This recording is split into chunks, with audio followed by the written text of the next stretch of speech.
Hello friends, welcome back to my channel. আশা করি সবাই ভালো আছো, আমিও খুব ভালো আছি। তাহলে এখন একটা জিনিস ওয়াইটিতে চলছে, কি বলো তো? ওয়াইটির নোংরা পরিষ্কার অভিযান। ক্লিয়ার? এইটাই একটা নতুন ড্রপ সবার মুখে মোটামুটি ঘুরছে। না, কোনো যারা ডেইলি লাইফ করে বা ব্লগার তাদের কথা বলছি না, এটা শুধুমাত্রই কন্ট্রোভার্সি জোনেই চলছে এবং কন্ট্রোভার্সি এগেনস্টেই কন্ট্রোভার্সি হচ্ছে। আশা করি বোঝাতে পারছি। যদি না বোঝাতে পারি আমি এর ডিটেলসে আসছি। অবশ্য করে এই ভিডিওটা স্কিপ করো না এবং ফুল ভিডিওটা দেখো। আমরা কি করি? আমরা করি যেটা ডেইলি যারা ব্লগার বা ব্লগিং চ্যানেল যাদের আছে তাদের যদি কিছু ভুল ত্রুটি, দোষ ত্রুটি বা কিছু ঝগড়া ঝামেলা ঝঞ্ঝাট যদি তারা দেখায়, আমরা সেই দোষ ভুল তুলে এনে তার ক্রিটিসাইজ করি। অর্থাৎ দোষটাকে দোষ বলি, ভুলটাকে ভুল বলতে চেষ্টা করি, দুটোই কিন্তু বললাম। এখন অনেকে সেটাকে অতিরঞ্জিত করে বা সেটাকে বাড়ায়, কমায়, এক্সপ্যান্ড করে। বেশ কিছুদিন ধরে একটা কন্ট্রোভার্সি আমরা করতে থাকি এবং তার মাধ্যমে কিছু রেভিনিউ ইনকাম করি। এবং তার ফলে কি হয়, যে চ্যানেলটাকে নিয়ে আমরা কন্ট্রোভার্সি করছি সেই চ্যানেলটারও ভিউজ বাড়ে, আপ হয় এবং তারও রেভিনিউ ইনকাম হচ্ছে। ওদের তুলনায় আমাদেরটা কম হচ্ছে, কিন্তু হচ্ছে, দুজনেরই হচ্ছে। আচ্ছা, কিন্তু এইখানে প্রবলেমটা কি হচ্ছে? এইখানে প্রবলেমটা হচ্ছে যে আমাদের যে নতুন অভিযান যাত্রা শুরু হয়েছে, মানে ঝাঁটাই অভিযান, নোংরা সাফাই অভিযান, সেই অভিযানটা করছে কারা? এখান থেকে প্রশ্নটা আসতে পারে। কারণ নোংরা সবার মতে যারা কন্ট্রোভার্সি করে তারাই ছড়াচ্ছে। তাহলে এই নোংরাটা পরিষ্কার কারা করছে? ওই যারা ডেইলি ব্লগ করে তারা, না অন্য কেউ? সব থেকে অবাক হওয়ার হাস্যকর জিনিস এটাই, কন্ট্রোভার্সি জোনের কিছু লোক বা কিছু ক্রিয়েটার এই অভিযানে অংশগ্রহণ করেছে। মানে তারাই চাইছে যে কন্ট্রোভার্সিতে যেন নোংরামোটা না হয়। ভালো প্রচেষ্টা, একদম সঠিক। নিশ্চয়ই কন্ট্রোভার্সি হবে কন্ট্রোভার্সির মতো, সেখানে কোনো নোংরামো, গালাগালি, খিস্তি এইসব থাকবে না। যেটা থাকবে একটা পরিষ্কার ক্লিন, দোষটাকে দোষ বলবো, সাদা বাংলায় যেভাবে বলা যায় সেভাবে বলবো, ল্যাঙ্গুয়েজটাকে আমার কন্ট্রোলে রেখে বলবো এবং অবশ্যই আমার ভদ্রতাটা আমি আমার লেভেল অবধি আমি দেখাবো। এই অবধি তো ক্লিয়ার ছিল, কিন্তু যেটা হচ্ছে সেটা হচ্ছে মানে যারা এই নোংরামোটা স্প্রেড করেছে এতদিন ধরে বা প্রথম থেকে এই নোংরার মধ্যেই যাদের বাস, তারাই কিন্তু এই অভিযানে প্রধান ভূমিকায় পার্টিসিপেট করছে এবং তারাই বলছে নোংরামোটা বিদেয় হোক। কিন্তু এটা কীরকম কথা হলো? যারা নিজেরা নোংরা তারা কি করে নোংরামো বিদায় করবে? এটা কি করে সম্ভব? তাহলে তো তাদেরও নিজেদের এখান থেকে বিদেয় হতে হবে। তাহলে কি তারাও এখান থেকে বিদেয় হবে? না তারা তখন বলতে বসবে আমরা আগে নোংরামো করতাম, এখন আর নোংরামো করছি না, কাজেই আমাদের একটা সুযোগ দেওয়া হোক, আমরা এই ওয়াইটিতেই থাকবো এবং ক্লিন অ্যান্ড ক্লিয়ার ইমেজ নিয়ে আমরা আমাদের মতো করে ক্লিন কন্ট্রোভার্সি দেব। এটা বলতেই পারে তারা। তাহলে এইটা যদি বলে এবং এই পরিপ্রেক্ষিতে তাদের যদি সুযোগ করে দেওয়া হয় বা তাদের ছাড় দেওয়া হয়, যদি মাপ চাইলেই তাকে ক্ষমা করে দেওয়া হয়, তাহলে যাদের বিরুদ্ধে এরা নেমেছে তাদের কেন ক্ষমা বা মাফ করা হবে না? কারণ যাদের বিরুদ্ধে এরা অভিযানে নেমেছে তারা অলরেডি সেই ক্লিন ইমেজটা কিন্তু দেখাচ্ছে অনেক দিন ধরে। কিন্তু যারা এই ক্লিন করতে নেমেছে তারা কিন্তু টিল ডেট নাও সেই নোংরামো, সেই লেভেলের কন্ট্রোভার্সি এখনও চালিয়ে যাচ্ছে। তাহলে কারা পরিষ্কার করছে, কাদের পরিষ্কার করছে, কিভাবে পরিষ্কার করছে, আর এই পরিষ্কারের অধিকার তাদের কে দিয়েছে? এইটা কে আমাদের ক্লিয়ার করে দেবে? যারা সত্যিকারের ভিকটিম তারা এইখানে অংশগ্রহণ করে তো বুঝতাম, কিন্তু যারা অরিজিনাল ভিকটিমই নয়, যারা অন্যদের ভিকটিম তৈরি করেছে, তারা কি করে এই অভিযানে অংশগ্রহণ করে? এরাই বলছে, এদের মুখ দিয়ে এরা যে কোনো চাইল্ডকে অ্যাবিউজ করছে, যে কোনো মহিলাকে মলেস্ট করছে, যে কোনো ফ্যামিলিকে কেচ্ছা কেলেঙ্কারির আখ্যায় ভূষিত করে দিচ্ছে এরাই। আবার এরাই বলছে আমরা এই জিনিসের প্রতিবাদ করব। কিভাবে? আমার তো মনে হচ্ছে যারা এই অভিযানগুলোই নেমেছে তারা বুঝতে পেরেছে যে তারা যেই লেভেলের কন্ট্রোভার্সি করে সেইটা এখন একটা বিপজ্জনক পজিশনে চলে এসছে। অর্থাৎ এখন ওয়াইটিতে অনেকেই ক্লিয়ার কন্ট্রোভার্সি দিচ্ছে এবং তাদের মুখ খারাপ করছে না এবং তাদের পয়েন্ট অফ ভিউটাও অনেকটাই ক্লিয়ার থাকছে। কিন্তু এরা যারা অ্যাক্টিভলি ক্লিনিং একটা অ্যাক্টিভিটিস করতে শুরু করে দিয়েছে, তারা কিন্তু যে কোনো একজনকে ধরে, পার্টিকুলার একজনকে বা একটা ফ্যামিলিকে বা সেই ফ্যামিলির রিলেটেড কয়েকজনকে নিয়েই কন্ট্রোভার্সি করে এবং এই ফ্যামিলিগুলো যদি বলে যে আমরা কন্ট্রোভার্সির বাইরে থাকবো, আমরা কন্ট্রোভার্সিতে অংশগ্রহণ করব না, তাহলে এই কন্ট্রোভার্সি ক্রিয়েটারগুলোর কিন্তু প্রবলেম হয়ে যাবে। অর্থাৎ তারা তাহলে কাকে নিয়ে কন্ট্রোভার্সি করবে? কন্ট্রোভার্সি কাজটাই তো তাদের পক্ষে একটা জিজ্ঞাসার চিহ্নের মধ্যে চলে আসবে। আবার নতুন ফ্যামিলি, নতুন ক্রিয়েটার, তাদেরকে জানা, তাদেরকে বোঝা, তাদের ডেইলি লাইফ দেখা এবং নতুন করে কন্ট্রোভার্সি করা, এটা কি পসিবল? কারণ এরা এই ফ্যামিলিগুলোকে নিয়ে কিন্তু হ্যাবিচুয়েট হয়ে গেছে। মানে এদের সকাল থেকে বিকেল, বিকেল থেকে সন্ধে, সন্ধে থেকে রাত, এমনকি মাঝরাতে এরা কি করে না করে, কি খায় না খায়, কখন ঘুমায়, কখন জাগে, কখন ঘুরতে যায়, কোথায় ঘুরতে যায়, এভরিথিং এরা জানে। এবং এরা এতটাই এদের সঙ্গে ইনভলভড হয়ে রয়েছে এই কন্ট্রোভার্সির মাধ্যমে, এরা এদের কোনোভাবেই ছাড়তে পারছে না। অনেকটা সেই ড্রাগ অ্যাডিক্টসের মতোই এরা এদের ফ্যামিলিগুলোর মধ্যে নাক ঢুকিয়ে পড়ে রয়েছে। আরে যাদের নিয়ে কন্ট্রোভার্সি করছে তারা হলো বাচ্চা বাচ্চা কতগুলো ছেলে, যারা ছোট থেকেই স্পয়েলড, এটা তো আমরা সবাই জানি।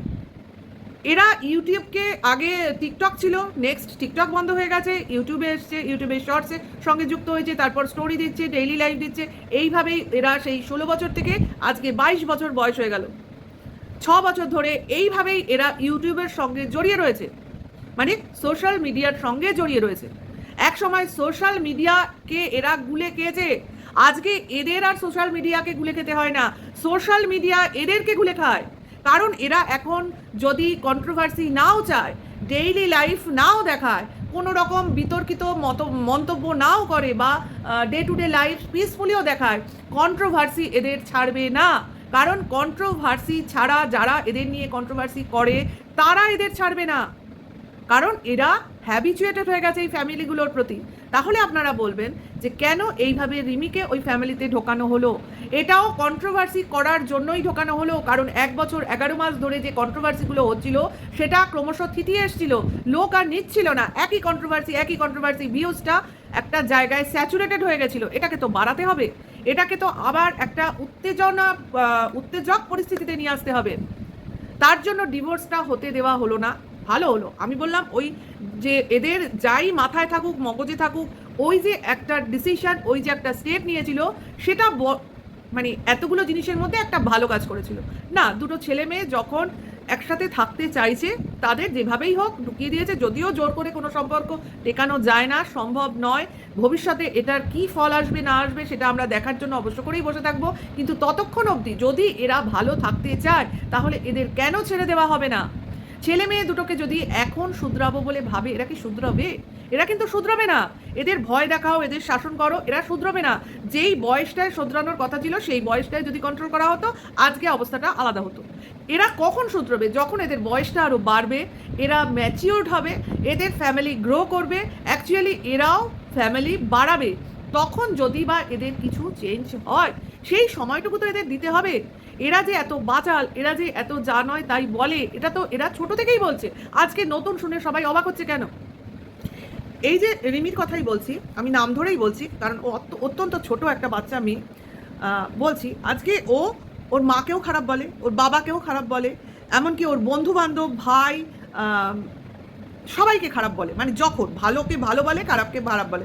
যখন ওর সঙ্গে কেউ ভালো করে, খুব ভালো। যখনই ওর এগেনস্টে কেউ কিছু বলে, ও খারাপ বলতে শুরু করে দেয়। এই জন্য ওকে বলা হয় ওর মেন্টাল, ওকে মেন্টাল বলা হয়। আমি বলবো ওরই বলবো, ও ঠিক করে।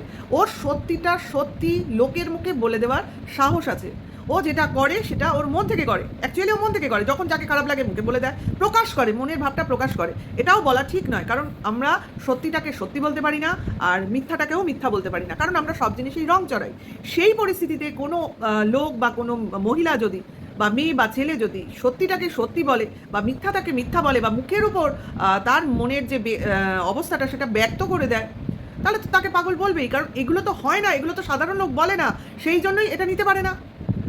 এই জন্য আমি ওদেরকে এই জায়গা থেকে সাপোর্ট করি, কারণ এখন তো আর কিছু করার নেই। ওরা যে অবস্থায় চলে গেছে সেখান থেকে আর ফেরানোর অবস্থা নেই।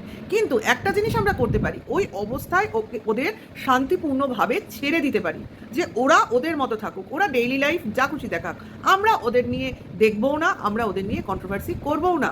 কিছুটা সময় তো ছেড়ে দেওয়া উচিত ছিল। কার বাড়িতে কে যাচ্ছে, কার বাড়ি থেকে কে জামা কাপড় আনছে, কার বাড়ি থেকে কার নথিপত্র ক্রেডেন্সিয়ালস আনছে, কে কাকে কি উপহার দিচ্ছে, কার সঙ্গে ফোনে কি কথা হচ্ছে, সেটা তাদের মধ্যে হচ্ছে, হোক, আমাদের কি। হ্যাঁ বলবে ব্যাড ইম্প্যাক্ট হচ্ছে, ইউটিউবে একটা পজিটিভ বার্তা পৌঁছচ্ছে না। এই ফ্যামিলি 3টে কি 4টে বাদ দিয়ে এমন অনেক ইউটিউবার আছে যারা নানানভাবে ইউটিউবকে স্পয়েল করছে, কই তাদের নিয়ে বলা হচ্ছে না তো, বা তাদের সঙ্গেও এই ধরনের কন্ট্রোভার্সি করা হচ্ছে না তো। কারণ ভিউজ, এদের নিয়ে কন্ট্রোভার্সি করলে মানুষ খাবে দেখবে, অন্যদের নিয়ে করলে খাবেও না দেখবেও না। এমন অনেক অনেক শর্টস চ্যানেল, তারপর blogging channel, daily life channel, এরকম প্রচুর চ্যানেল আছে যারা অত্যন্ত কুরুচিকর ভিডিও দেয় এবং তাদের নিয়ে কন্ট্রোভার্সি সেই অর্থে হয় না, 2-1টা হয়তো প্রতিবাদ হয়, এরকম লেগে থাকা কন্ট্রোভার্সি হয় না। কেন হয় না? কারণ মানুষ এই কন্ট্রোভার্সিটা দেখতে চাইছে।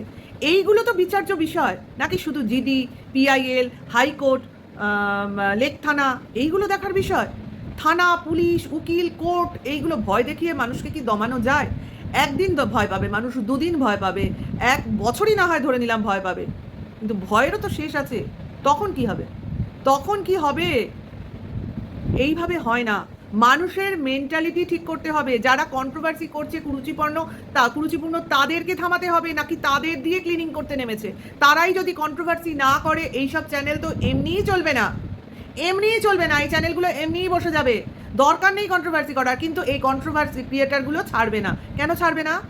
কেন ছাড়বে না? কারণ তাদেরও রুজি রোজগার দরকার। কারণ এরা জানে লোক, এদের ভিউজ অনেক, লাখ, 2 লাখ 4 লাখের সব চ্যানেল এক একজন নিয়ে বসে আছে, টোটাল মিলিয়ে সবার এক একটা করে চ্যানেল আছে। নাও এদের নিয়ে কন্ট্রোভার্সি খুব ভালো হবে, কারণ এদের ফুল ফ্যামিলি, বাপের বাড়ি, শ্বশুর বাড়ি, মাসির বাড়ি, মামার বাড়ি, সবাই ইউটিউবার। কাজে এদের নিয়ে কন্ট্রোভার্সি জীবনেও শেষ হবে না। তাহলে কিসের জিডি, কিসের কি? এগুলো থামানোর জন্য তো কন্ট্রোভার্সি হচ্ছে না, যেগুলো দেখানো হচ্ছে সেগুলো কন্ট্রোভার্সি, পার্ট অফ কন্ট্রোভার্সি হচ্ছে। অন্য লোকেদের ভয় দেখানো চলছে, আর কিছুই হচ্ছে না। যাকে যেটা হচ্ছে, বা অমুক শুক্রবার, সোমবার, মঙ্গলবার, শনিবার এসব দেখানো হচ্ছে, লোকজন জমা করার চেষ্টা করা হচ্ছে, হোক। এই ভোটের সময়ে যেটা মানে গরম গরম হাওয়া, গরম গরম পরিবেশ সৃষ্টি করা হচ্ছে, অবশ্যই হোক। দেখি পুলিশ প্রশাসন ভোটের প্রতিনিধিদের পেছনে দৌড়ায় না এইসব ইউটিউবের কেলেঙ্কারির পিছনে প্রোটেকশন দেয়, এটাই দেখার। কারণ এখন তো আর মাসখানেক দেরি কলকাতায় ভোটের ব্যাপারটা, তার মানে কতটা গরম পরিবেশ, লোকের পেছনে প্রোটেকশন দেবে মানে নেতাদের, না এই কি বলে ইউটিউবের এসব কেলেঙ্কারি দেখবে? দেখার জিনিস আছে, অনেক কিছুই দেখার জিনিস আছে, বোঝার জিনিস আছে। কিন্তু আমি বলবো সাধারণ লোককে যে ভয় দেখিয়ে জিনিসগুলো চালানো হচ্ছে, আজকাল না লোক হাতে ফোন নিয়ে, মোবাইল নিয়ে এত ভয় পায় না, ওসব আগেকার দিনে ছিল। ভয় পাবে কেন? কারণ ইউটিউব একটা সোশ্যাল মিডিয়া। আমরা জানি নিউজ চ্যানেলগুলো অহরহ কেস খায়, অহরহ কেস খায়।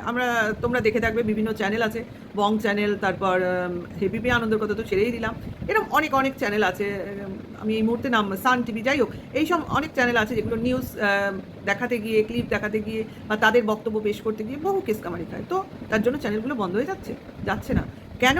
কারণ এইগুলো হবে, রিপোর্টিং হবে, এটা সাম কাইন্ডস অফ রিপোর্টিং। কেউ যদি কোনো অন্যায় করে, কেউ যদি কোনো কুরুচিপূর্ণ ব্যাপার ইউটিউবে, সোশ্যাল মিডিয়ায় দেখায়, বা তার প্রাইভেট জিনিসগুলো পাবলিক করে, তাহলে অবশ্যই সেখানে কন্ট্রোভার্সি হবে।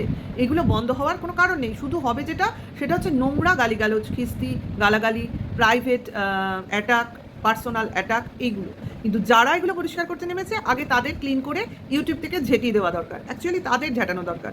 দেখা যাক কীরকম কতটা এরা স্টেপ নেয়, আমরাও দেখার জন্য বসে আছি, এবং অবশ্য করেই নেক্সট স্টেপগুলো দেখতে চাইব। তাহলে ভিডিওটা আমি এখানেই শেষ করছি, আবার আসবো অন্য সময় অন্য একটা নতুন কোনো ভিডিওর সাথে।